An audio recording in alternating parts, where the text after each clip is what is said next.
पिछले बार हम लोग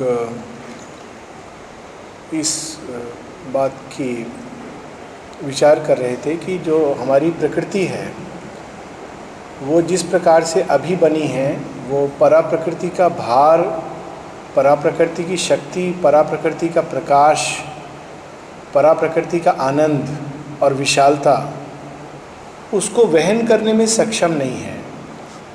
ये रूपांतरण जो कि एक बहुत बड़ी कठिनाई है।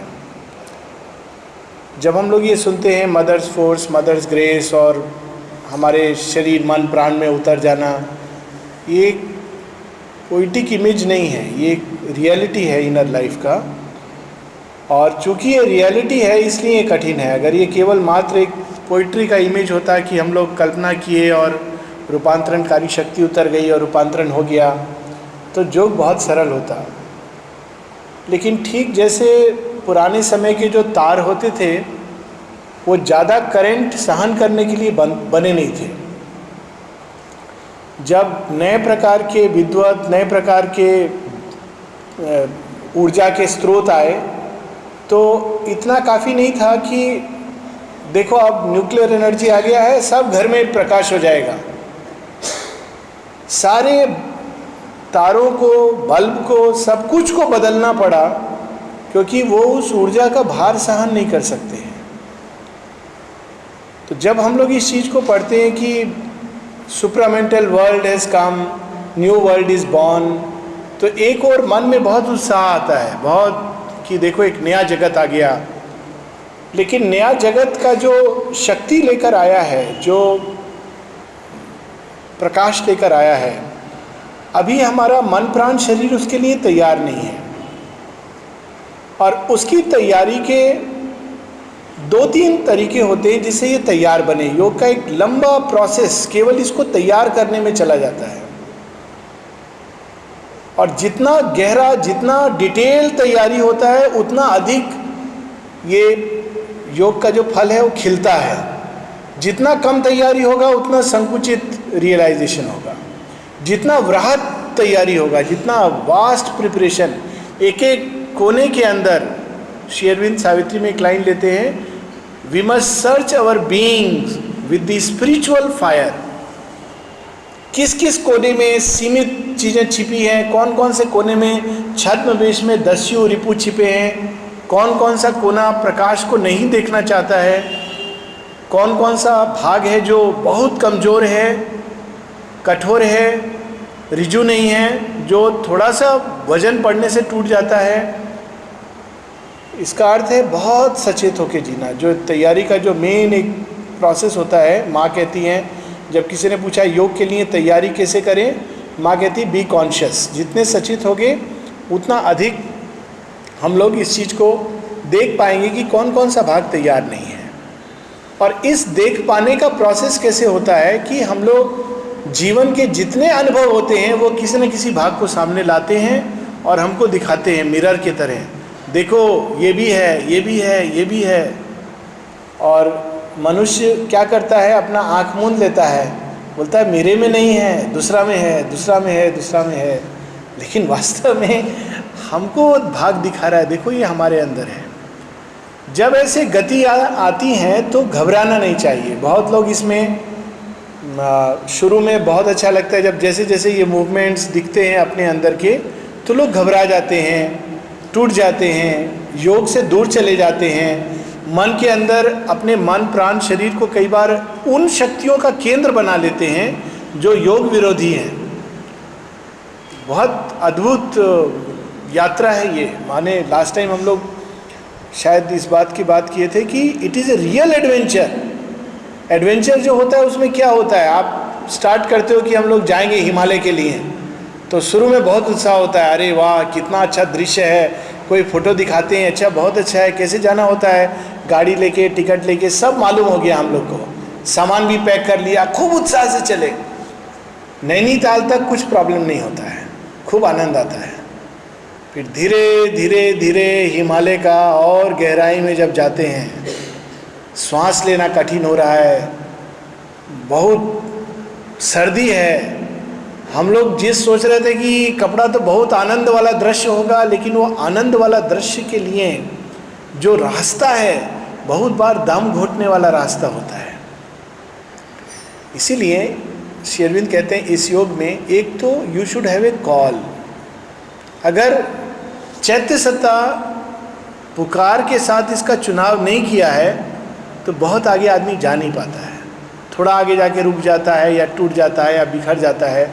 माता जी की एक बहुत सुंदर नाटक है एसेंट टू द ट्रूथ, उसका आई थिंक पेंटिंग भी बना हुआ है, पेंटिंग रेप्लिका बना हुआ है इस मार्ग पर जब हम लोग जाते हैं बीच रोड पर, एसेंट टू द ट्रूथ, सत्य आरोहण। तो उसमें माँ बताती हैं किस किस प्रकार के मनुष्य सत्य की ओर जा रहे हैं और कहाँ कहाँ रुकते हैं, एक लिमिट के बियॉन्ड नहीं जा पाते हैं। पहला बताती हैं कि एक फिलैंथ्रोपिस्ट है जो इसलिए जा रहा है सत्य को पाने कि हम मानव का कल्याण कर सकें। बहुत बार योग की तरफ हम इस ध्येय से मुड़ते हैं कि अरे इससे मनुष्य का भला होगा, कई बार मनुष्य भी नहीं मेरा भला होगा। माँ कहती है वो तो सत्यारोहण के मार्ग में ही नहीं है, we are not yet ready. जब तक हम केवल अपने बारे में सोच रहे हैं we are not yet ready for the path. Minimum starting point है कि अपने से आगे कुछ सोच रहे हैं, मनुष्यता का कल्याण। वो फिलैंथ्रोपिस्ट पहला श्रेणी, पहला बिल्डिंग का बहुत सारा लेवल्स है, पहला लेवल पर जाके रुक जाता है। दूसरा वैज्ञानिक, वैज्ञानिक से यहाँ अर्थ है सत्य का अनुसंधान, जो जानना चाहता है सत्य क्या है, सत्य के खोज में निकला है, वो जाता है दूसरा लेवल पर, वहाँ रुक जाता है। तीसरा परम त्यागी, एसेटिक, सन्यासी, सब कुछ छोड़ने को तैयार है, सन्यासी है, तीसरा लेवल पर जाके रुक जाता है। कितना। चौथा जो प्रेम बंधुत्व इस भाव से चल रहा है, चौथा लेवल पर जाके रुक जाता है। पांचवा माँ बताती हैं साधक साधिका, जो एकमात्र सब कुछ रिस्क करके वो सत्य को, उस आनंद को, उस भगवान की सेवा उसको खोज रहे हैं, वो जाते हैं और लास्ट में उनको एक ऐसा कदम लेना पड़ता है जहाँ ये भी नहीं मालूम है कि नेक्स्ट में खाई है कि आकाश है। A step and all is sky and God. तो एक लंबा रास्ता है और उसका सोच के चलना चाहिए कि जब प्रभाव पड़ेगा, प्रेशर पड़ेगा, तो हमारे निम्न सत्ता के जो बहुत सारे छिपे हुए कण हैं वो निकलेंगे और उसमें घबराना नहीं है, डिप्रेस नहीं होना है। अलग अलग लेवल पर चीज़ें आक्रमण करती हैं, मन डाउट से भर जाता है।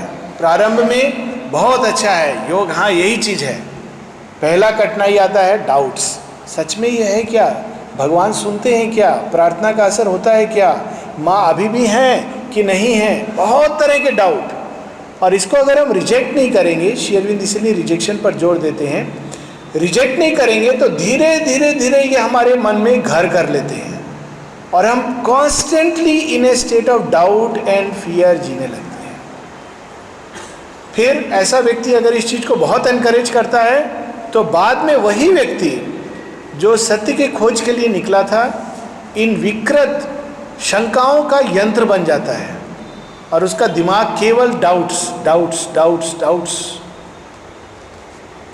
तो ये एक लेवल है। दूसरा हृदय पर आक्रमण करते हैं, निम्न प्राण पर आक्रमण करते हैं, जो कुछ छिपा है, काम, क्रोध, घृणा, ईर्ष्या, द्वेष, जितनी भी अंदर क्रूरता, सबसे अधिक श्री अरविंद कहते हैं if anything is farthest from the divine it is cruelty.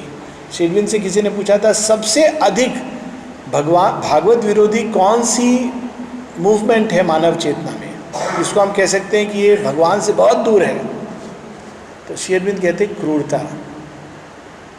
और कितना अधिक हम लोग क्रूर हैं, इसके लिए दूर जाने की जरूरत नहीं है। क्रूरता दया का बिल्कुल विपरीत है, मनुष्य के प्रति, जीव के प्रति, हर चीज़ के प्रति क्रूरता।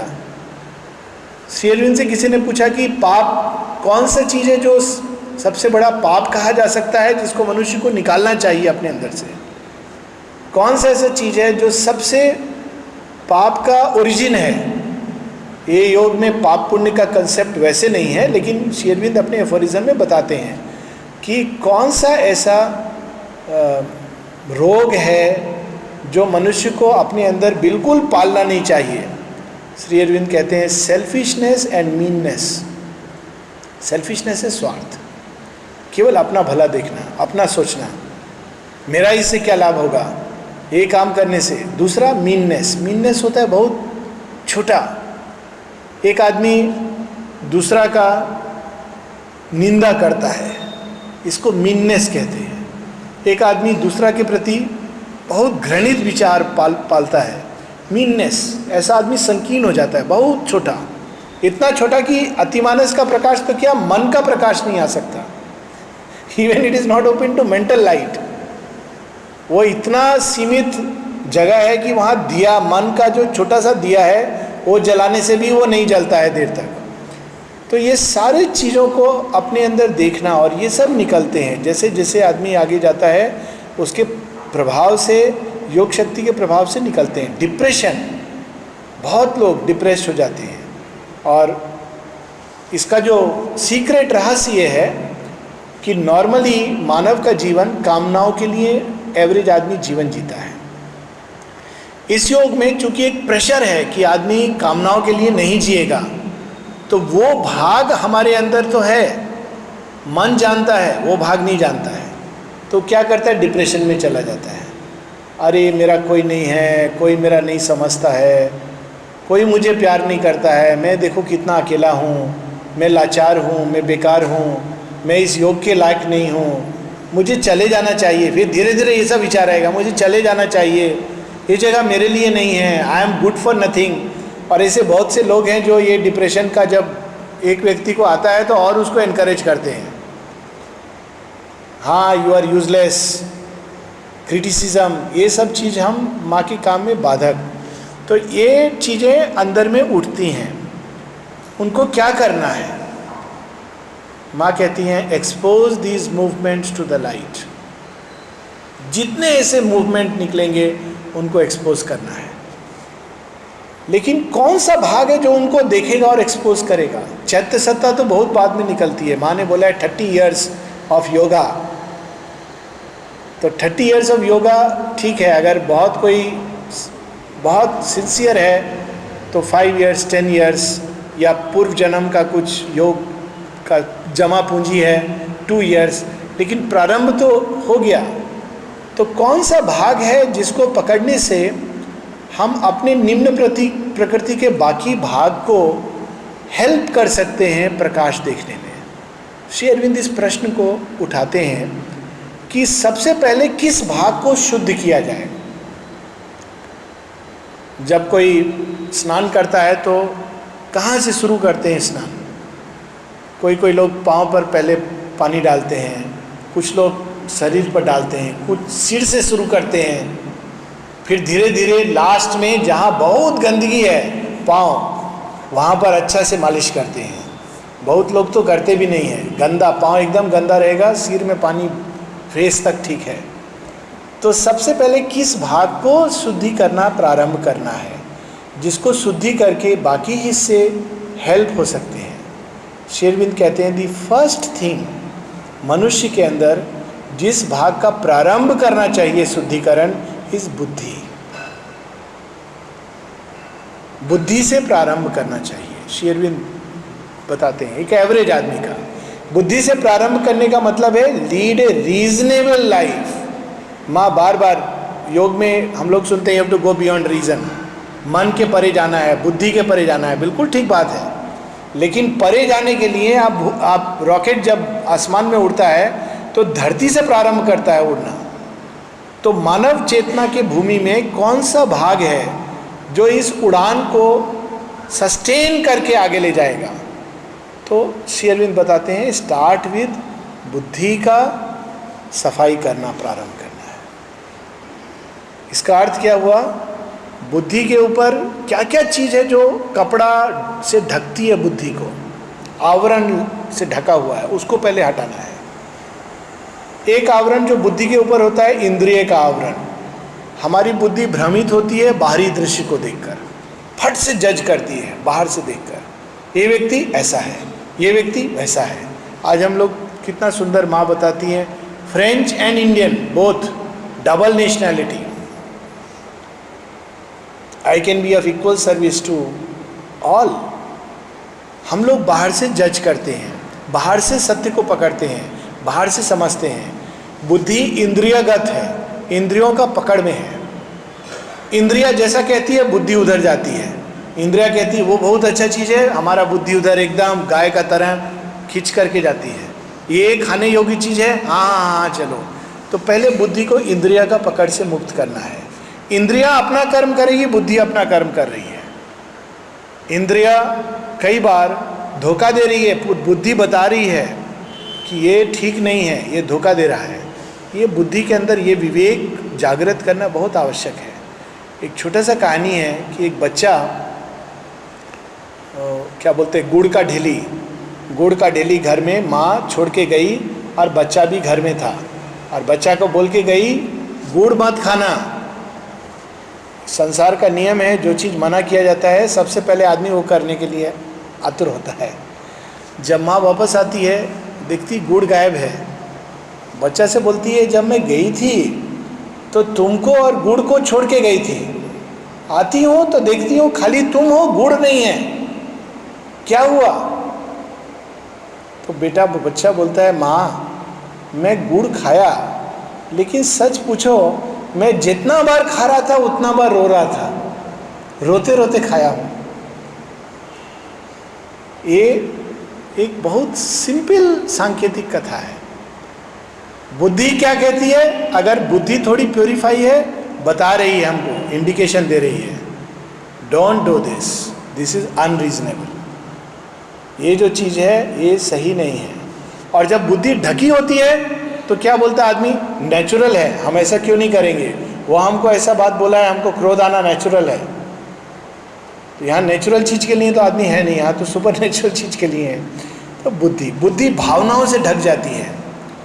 जब हम किसी को प्रेम करते हैं, राग, तो हम उसमें सब कुछ अच्छा दिखाई देता है, वो बिल्कुल दूसरा दिशा में चल रहा है पर हमको लगता है बहुत अच्छा है, यही ठीक है।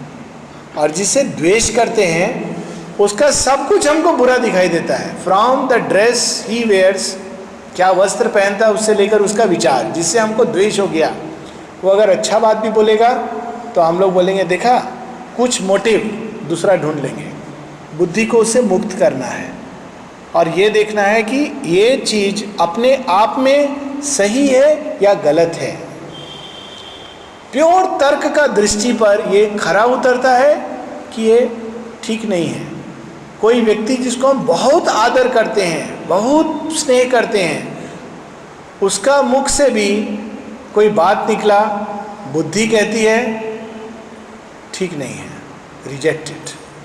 गीता में बड़ा सुंदर एक लाइन है, बुद्धि युक्तो जहाती है, बुद्धि से युक्त, ऑलवेज टू बी।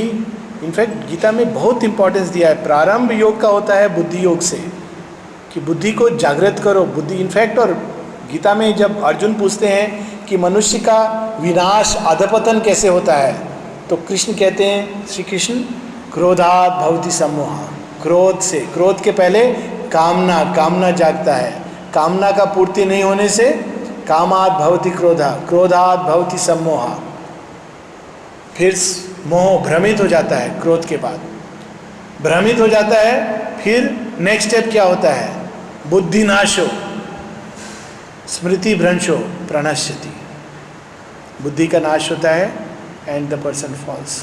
इतना इंपॉर्टेंस, अगर बुद्धि जागृत है तो आदमी लास्ट पॉइंट तक भी पहुंचकर वापस आ जाएगा, बिकॉज बुद्धि विल टेल कहाँ जा रहा है तुम। बुद्धि जागृत नहीं है तो चलता चला जाएगा, मालूम नहीं है कहाँ चला गया।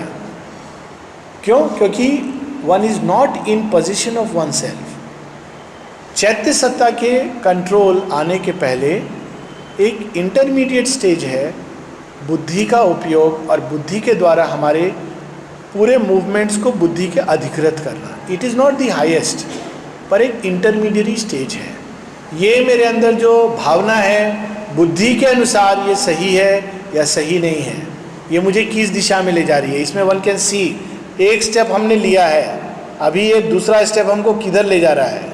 और जिनका बुद्धि जागृत नहीं होता है वो निकलते कहाँ जा रहे हैं उनको मालूम नहीं है, लास्ट में पहुँच के बोले अरे हम कहाँ आ गए। तो लेकिन जिनको मालूम है, बुद्धि का उपयोग करते हैं, दो तरह के लोग होते हैं। जब निकलते हैं रास्ता में, कोई पूछेंगे आप कहाँ जा रहे हैं, मालूम नहीं, वो लोग जा रहे हैं, हम भी जा रहे हैं।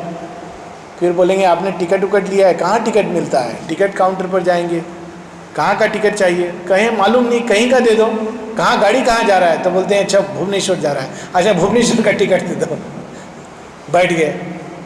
उसका बाद में ऐसे चल रहा है, फिर गाड़ी रुक गया, स्टेशन आ गया, हाँ कौन सा स्टेशन है, गाड़ी आगे नहीं जाएगा, उतर गए। फिर उनको सचेतन होता है अरे हम कहाँ आ गए हैं, हम यहाँ जाने के लिए निकले थे ना, कहाँ जाने के लिए।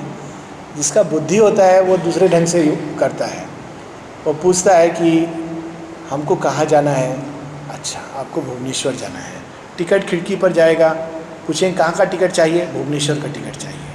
टिकट देंगे, देखेगा ये सही टिकट है गलत टिकट है, सही जगह जा रहा है गलत जगह जा रहा है, ये ट्रेन सही है कि गलत है, और ये देख करके वो बैठ के चलता है। ये निर्धारित अंदर से, इस योग में कोई सोशल मॉरल रूल नहीं है, कोई बाहरी नियम नहीं है। आप इसलिए कोई काम करेंगे क्योंकि समाज ऐसा कहेगा, that is not the criteria. सामाजिक चेतना में जो लोग जी रहे हैं वो इस योग के लिए तैयार नहीं है। माता जी ने कहा वर्ड है, those who live yet in the social consciousness are not yet ready to put their feet on the path of yoga. अगर हम कोई काम इसलिए कर रहे हैं कि समाज के लोग क्या कहेंगे, या इसलिए नहीं कर रहे हैं कि समाज के लोग क्या कहेंगे, तो अभी हमारा बहुत दूर है योग से, फर्स्ट स्टेप भी नहीं लिया है। लेकिन अगर हम कोई काम इसलिए कर रहे हैं या नहीं कर रहे हैं क्योंकि हमारी बुद्धि बता रही है कि ये हमको किस दिशा में ले जा रहा है, इसका परिणाम क्या होगा, then we are ready on the path of yoga. Same action आदमी कर रहा है, एक सामाजिक चेतना से करता है, दूसरा बुद्धि से करता है। सामाजिक चेतना भय के आधार पर काम करती है, मैं ऐसा करूँगा तो लोग क्या कहेंगे, मेरा नाम खराब होगा, मुझे हो सकता है पनिशमेंट भी मिल जाए, ये भय है। ये योग का रास्ता नहीं है। योग का रास्ता निर्भयता का रास्ता है। अंदर में मन है, बाहर से हमने समाज क्या कहेगा, इसलिए क्या करते हैं हम लोग, प्राइवेटली करते हैं। माता जी कहती हैं don't do anything here which you cannot do publicly. कोई ऐसा काम नहीं करो जिसको तुम पब्लिकली नहीं कर सकते हो, स्वीकार नहीं कर सकते। That is far more honest. एक ईमानदारी का पहला चरण है, जो भी काम हम कर रहे हैं, ये नहीं कि अंदर कहीं छिपा करके बाहर का लोग, ये this is not yoga. Yoga starts, हमारा बुद्धि कह रहा है ये जो हम काम कर रहे हैं, whether it is leading me this way that way. बहुत बार लोग चक्कर खाते हैं, निकल आते हैं, क्योंकि बुद्धि अवेकेंड है। जिसका बुद्धि अवेकेंड नहीं है, केवल सामाजिक चेतना में कार्य कर रहा है, वो बाहर से सब ठीक लगता है लेकिन आगे नहीं बढ़ पाते हैं, क्योंकि चेतना में बुद्धि जागृत नहीं है। इमोशंस ये कवर करते हैं। फिर लोअर वाइटल मूवमेंट्स, ईर्ष्या, घृणा, द्वेष, वेरी स्ट्रांग मूवमेंट्स, ये जब उठते हैं तो बुद्धि को ऐसे ढक देते हैं जैसे गीता में है, like the clouds come over the sun. सूर्य को भी ढक देते हैं। और इसका जागृत उदाहरण है हमारे स्क्रिप्चर्स में। महाभारत में युधिष्ठिर से ज़्यादा सात्विक व्यक्ति कोई नहीं है, और महाभारत में युधिष्ठिर से बड़ा मूर्खता कोई नहीं करता है। कोई कल्पना नहीं कर सकता है कि इतना सात्विक व्यक्ति, इतना बुद्धियुक्त व्यक्ति कोई काम युधिष्ठिर करने के पहले विचार विवेक से जागृत होके ये उचित है अनुचित है। लोग युधिष्ठिर के पास सलाह लेने आते हैं, लेकिन युधिष्ठिर क्या करते हैं, पासा का खेल में अपना वाइफ को दांव पर लगा देते हैं। Meaning thereby he thinks he is his personal property. What is wrong with that? सामाजिक चेतना का दृष्टि की बात नहीं हो रहा है, ये तुम्हारी नहीं है, ये भ्रांति है। And Yudhishthir puts her on to दाव। भाई तुम्हारे नहीं है, भ्रांति है, puts them, you have no right over their life, but he puts it. और that is a typical example जो बुद्धि का विनाश, even a great man like Yudhishthir, ये इतना भयंकर चीज है, और उसका नतीजा क्या होता है? 13 वर्ष का कष्ट।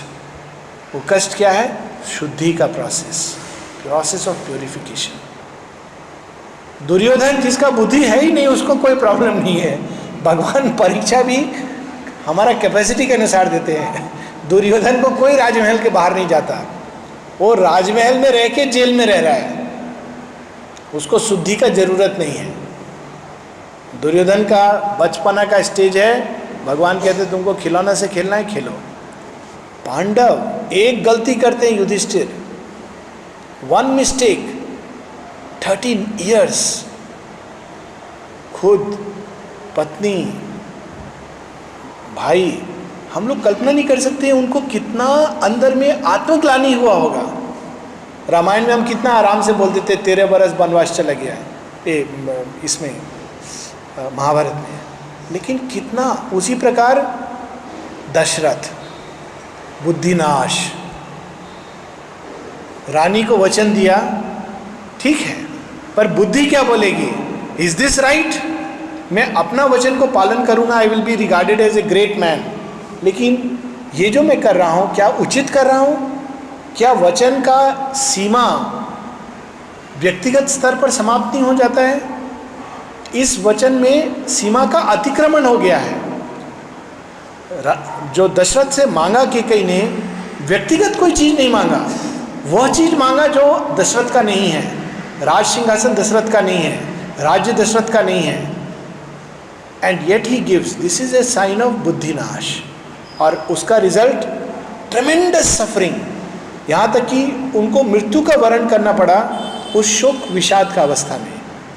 सो इस योग में पहला चीज या साइमल्टेनियस मूवमेंट, श्री अरविंद कहते हैं प्योरिफिकेशन, शुद्धि का प्रारंभ बुद्धि से प्रयास, और बुद्धि से पहला चीज जो प्रैक्टिस करना है, किसी भी चीज को समझने के लिए सेपरेट करके। हम जब उस चीज़ से जुड़ जाते हैं तो हम उस चीज़ को देख नहीं पाते। हम सबका ये जीवन का अनुभव है कि एक ही घटना जब 5 साल बाद हम देखते हैं तो दूसरा नज़र आता है, उस समय दूसरा नज़र आ रहा था, क्योंकि उस समय हम उसमें इन्वॉल्व थे। उसी प्रकार से जब दूसरे के जीवन में कुछ होता है तो हम उससे अलग रह के देख पाते हैं, तो हमको दूसरा दृष्टि में दिखता है, उसको नहीं दिखता है। क्रिकेट का मैच होता है, सब लोग देखते हैं, आपने देखा होगा कैसा कमेंट करते हैं, अरे सचिन को ऐसे मारना चाहिए था। हम लोग वहाँ खड़े होंगे तो 1 मिनट के लिए स्टैंड नहीं कर पाएंगे, वो वहाँ खड़ा है उतना ही बहुत है। लेकिन जब आदमी सेपरेट करके देखता है तो ये सच है, ही इज़ राइट। हालांकि वहाँ पर एक ग्रेट मास्टर खेल रहा है, येट एक क्रिटिक इज़ राइट, क्योंकि वो उसको निष्पक्ष रूप से देख रहा है कि इसने जो ये मूवमेंट किया, ये मूवमेंट सही नहीं था। तो बुद्धि जो होती है वो कई बार रोक नहीं पाती है बाकी पार्ट्स को, लेकिन सेपरेट करके देखती है। ये जो गति है, ये मैं प्राण के अधीन होकर कर रहा हूँ, ये मैं भावना के अधीन होकर कर रहा हूँ, ये मैं आवेश में बोल रहा हूँ, ये मैं कामनाओं के अधीन होकर कर रहा हूँ, इस समय मैं क्रोध के वश में हूँ, इस समय मेरे अंदर घृणा चल रही है, इस समय मेरे अंदर ईर्ष्या का डंक लग रहा है, बाहर से नहीं दिख रहा, अंदर से ईर्ष्या का डंक लग रहा है, इस समय मैं शरीर की चेतना के अधीन हो गया हूँ, इस समय मैं ग्रीड, लालच मुझे पूरी तरह से सता रहा है पीछे से, बैकग्राउंड से। जब हम ऐसा देखते हैं निष्पक्ष रूप से, तो हमारा सिंसेरिटी का प्रारंभ होता है।